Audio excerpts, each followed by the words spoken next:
Hi అండి, ఎలా ఉన్నారు? అందరూ బాగున్నారా? నేనైతే చాలా బాగున్నాను. సో ఈరోజు వీడియో అంటే చికెన్ గ్రేవీ కర్రీ.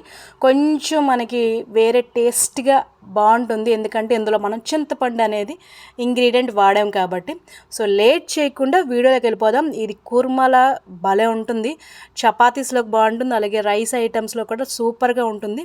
ఇంకా లేట్ చేయకుండా వీడియోలోకి వెళ్ళిపోదామంటే ఇందులో ఎటువంటి మసాలాలు వాడాను అనేది ఏంటనేది లైట్గా మీరు చూస్తే తెలిసిపోతుందండి. సో నా వీడియోస్ మీరు చూస్తున్నారు కానీ లైక్ చేయట్లేదు. సో ప్లీజ్ నాకు లైక్ చేస్తే మీ సపోర్ట్ నాకు ఉంటుంది. సో వీడియోలోకి వెళ్ళిపోదాం. సో దీన్నైతే నేను రీసెంట్గా మా ఆంటీ వాళ్ళ దగ్గర చూశాను. సో ట్రై చేశాను అనమాట. సో ఆయిల్ అయితే హీట్ చేసుకున్నాం కదా, ఆయిల్ హీట్ చేసుకున్నాక ఇందులో మనం అల్లం వెల్లుల్లి పేస్ట్, అలాగే కొంచెం మనకి ఉల్లిపాయల పేస్ట్ కూడా యాడ్ చేసేసుకుందాం.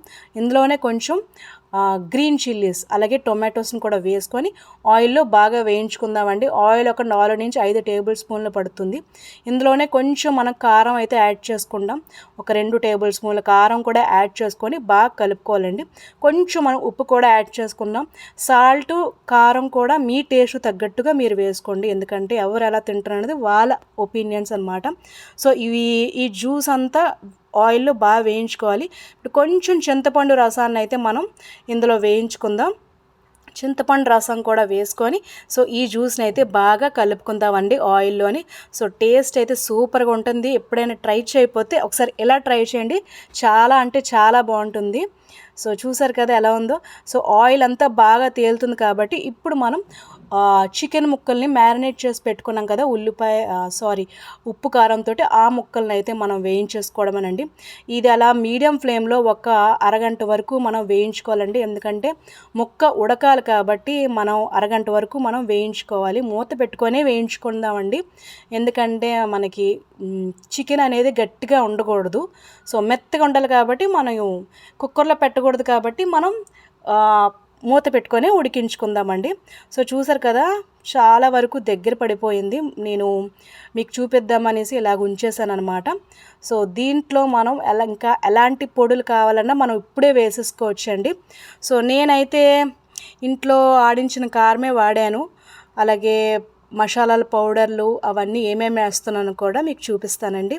సో లాస్ట్లో అయితే ఈ కూర టేస్ట్ ఎలా ఉంటుందో మీరు ఒకసారి ట్రై చేసి నాకు కమెంట్ చేయండి, ఎందుకంటే చింతపండు అనేది వేసాం కాబట్టి ఎలా వస్తుందో ఒకసారి చూడండి మీరే. సో చూస్తున్నారు కదా బాగా ఉడుకుతుంది. సో చూసారు కదా ఎలా ఉందో. కర్రీ అయితే సూపర్ అంటే సూపర్గా ఉందండి, చాలా అంటే చాలా బాగుంది. దీంట్లో మనం కొత్తిమీర, పుదీనా, కరివేపాకు వేసుకొని లాస్ట్లో మనం గార్నిష్ చేసేసుకోవడమేనండి. ఇందులో ఏం లేదు, జస్ట్ చింతపండు అలాగే చికెన్ మసాలా పౌడర్ కూడా వేసేసుకొని మనం వేయించేసుకుందామండి. సూపర్గా ఉంది, అసలు చూస్తుంటేనే చాలా బాగుందండి. ఆ రోజు తిన్నప్పుడు కూడా చాలా అంటే చాలా బాగుంది. మెయిన్గా ఇందులో ఫ్లేవర్ ఏంటంటే ఆ చింతపండేనండి.